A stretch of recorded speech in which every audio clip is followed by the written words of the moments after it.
Hello बच्चों, आज हम कवर करेंगे preparation of hello alkene from alkene.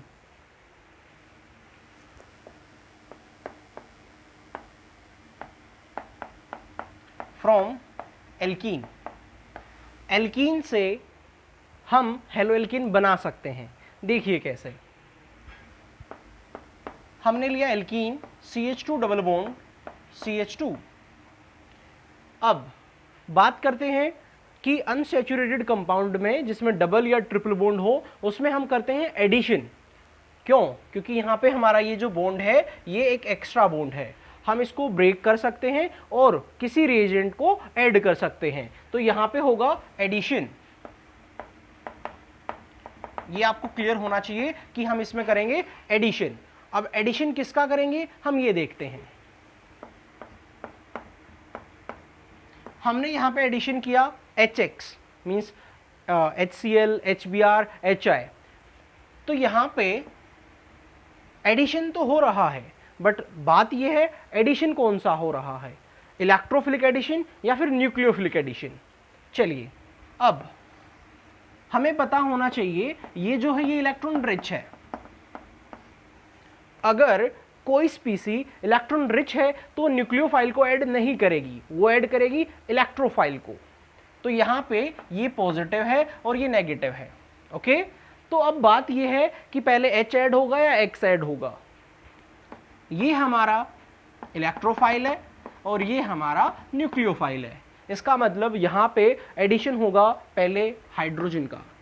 चलिए, ये जो कंपाउंड है ये सिमेट्रिकल है। सिमेट्रिकल का मतलब डबल बॉन्ड के यहाँ पे और डबल बॉन्ड के यहाँ पे सेम एटम जुड़े हुए हैं।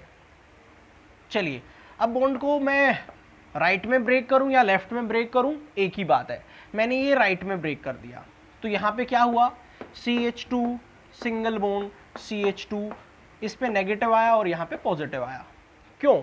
क्योंकि जो बॉन्ड को लेगा उसके ऊपर नेगेटिव आता है और जो देगा उसके ऊपर पॉजिटिव आता है। सो H यहाँ पे चला गया, यहाँ पे हमारी हाइड्रोजन ऐड हो गई, तो यहाँ पे हमारा हो गया CH3।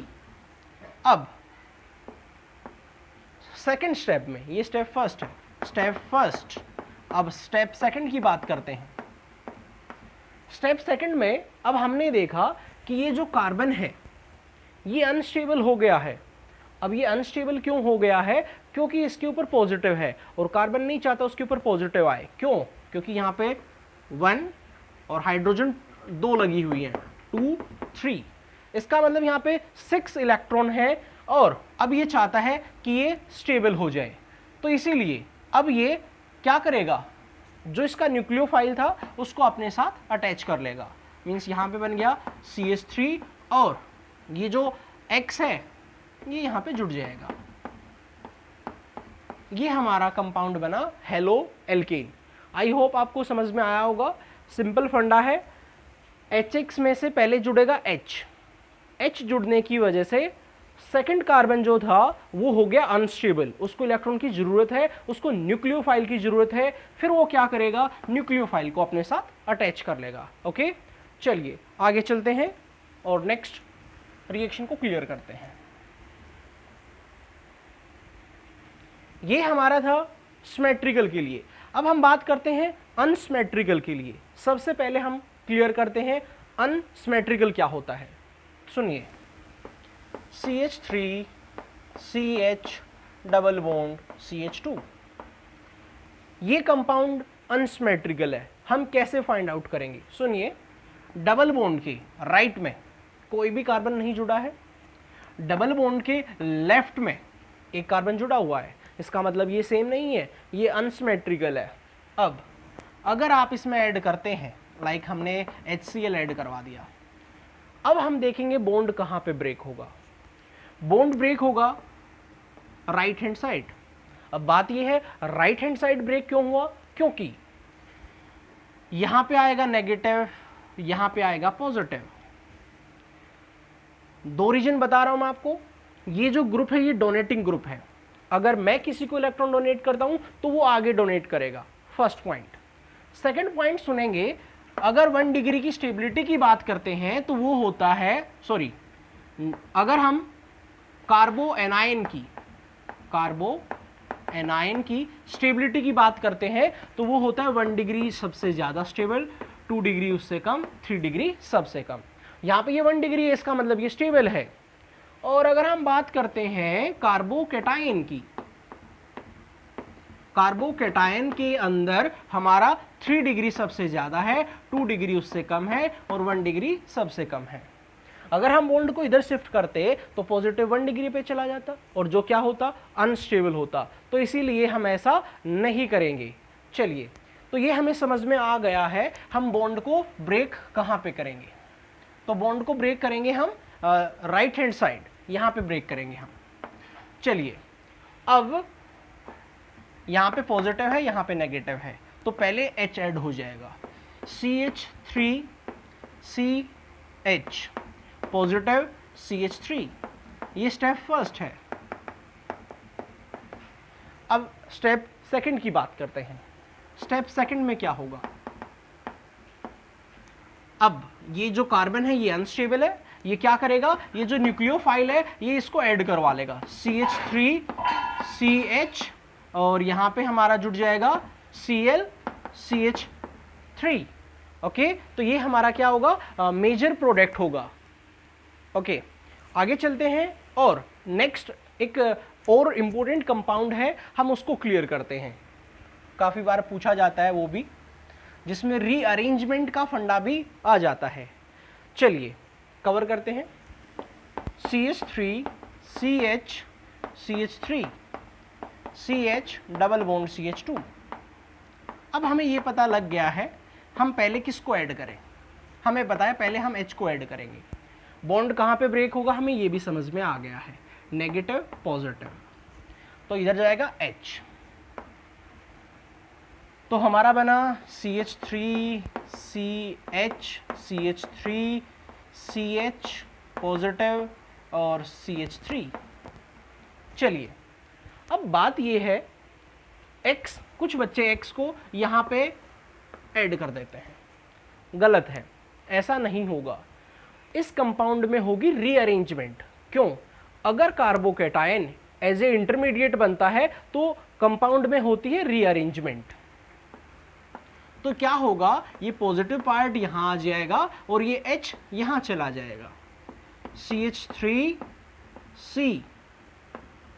CH3 यहां पे आपका पॉजिटिव आ गया है और इधर CH2 हो गया है और यहां पे CH3 हो गया है। अब ये जो न्यूक्लियोफाइल था ये इस कार्बन पे जुड़ेगा, मीन्स आपका जो प्रोडक्ट आएगा वो ये आएगा। तो याद रहे, अगर कार्बोकैटायन एज ए इंटरमीडिएट बनता है तो उस कंपाउंड में क्या होगी, रीअरेंजमेंट। अब कुछ बच्चे सोच रहे होंगे रीअरेंजमेंट क्या होती है। रीअरेंजमेंट होती है कि कंपाउंड चाहता है कि उसके अंदर स्टेबिलिटी आए। अगर 1 डिग्री कार्बोकैटायन है वो चाहेगा 2 डिग्री बन जाए। 1 degree wants to be 2nd degree and 2nd degree wants to be 3 degree. Okay, तो यहाँ पे क्या था, 2nd था, और यहाँ पे आने के बाद ये क्या है, ये 3 डिग्री है। तो 2 डिग्री के कंपैरिजन में 3 डिग्री ज़्यादा स्टेबल है, तो इस कंपाउंड में क्या होगी, रीअरेंजमेंट। तो ये प्रॉब्लम आपसे पूछी जा सकती है। चलिए, इसके बाद हम चलते हैं इस एडिशन के अंदर आपकी रीअरेंजमेंट क्लियर हो चुकी है। अब एक प्रॉब्लम आती है, एडिशन जो हो रहा है वो कैसा हो रहा है, वो मार्कोनिकोव एडिशन हो रहा है या एंटी मार्कोनिकोव एडिशन हो रहा है। चलिए, ये अभी जो हमने एडिशन करवाए ये हमारे थे मार्कोनिकोव एडिशन। अब मैं आपको बताता हूँ एंटी मार्कोनिकोव एडिशन क्या होगा, मीन्स उसका एंटी। सुनिए, CH3CH double bond CH2 plus HBr। पहले मैं आपको कंडीशन ही बता देता हूं, कंडीशन आपको क्लियर है देन आपको कोई प्रॉब्लम नहीं आएगी। फर्स्ट, अनसिमेट्रिकल होना जरूरी है, क्योंकि सिमेट्रिकल है तो हम कहीं पे भी ऐड करें कोई प्रॉब्लम नहीं है, तो इसीलिए क्या होना जरूरी है, अनसिमेट्रिकल। सेकंड पॉइंट, HBr का होना जरूरी है। दोनों यहाँ पे कंडीशन होनी चाहिए, अनसिमेट्रिकल होना चाहिए और HBr होना चाहिए। इसके बाद एक कंडीशन और है हमारी यहाँ पे बची हुई है, परोक्साइड की प्रेजेंस भी होनी चाहिए। अगर तीनों में से एक कंडीशन भी मिस होती है तो एंटी मार्कोनिकोव रूल फॉलो नहीं होगा। एंटी मार्कोनिकोव को फॉलो करने के लिए तीनों कंडीशन का होना जरूरी है। यहाँ पे ये कंपाउंड अनसिमेट्रिकल है, फर्स्ट, HBr है, सेकंड, थर्ड परोक्साइड तो नहीं दिख रहा है, तो परोक्साइड भी होना चाहिए। परोक्साइड, अगर परोक्साइड नहीं हुआ तो बात नहीं बनने वाली है। ओके, अब हमने तीनों कंडीशन ले ली हैं, देन क्या होगा, हमारा H जो है वो यहाँ चला जाएगा जहाँ पे हाइड्रोजन कम है, और Br यहाँ पे चला जाएगा। मार्कोनिकोव में क्या हो रहा था, H वहाँ पे जाता है जहाँ पे हाइड्रोजन ज़्यादा है, NT में क्या हो रहा है, हाइड्रोजन वहाँ जाएगा जहाँ पे हाइड्रोजन कम है, Br यहाँ पे जुड़ेगा, CH3 CH2 CH2 Br। तो ये प्रोडक्ट भी आपसे पूछा जा सकता है। एंटी मार्कोनिकोव और मार्कोनिकोव रूल के ऊपर भी प्रॉब्लम आपकी आ सकती है, इसीलिए आप इस पे भी फोकस जरूर करेंगे। ओके, तो ये काफ़ी इंपॉर्टेंट पार्ट है फ्रॉम एल्कीन, और ये आपको क्लियर होना चाहिए। ओके, चलिए, तो यहाँ तक की कहानी आपको क्लियर होनी चाहिए और आपको ये सभी चीज़ें यहाँ तक आनी चाहिए। Okay, thank you.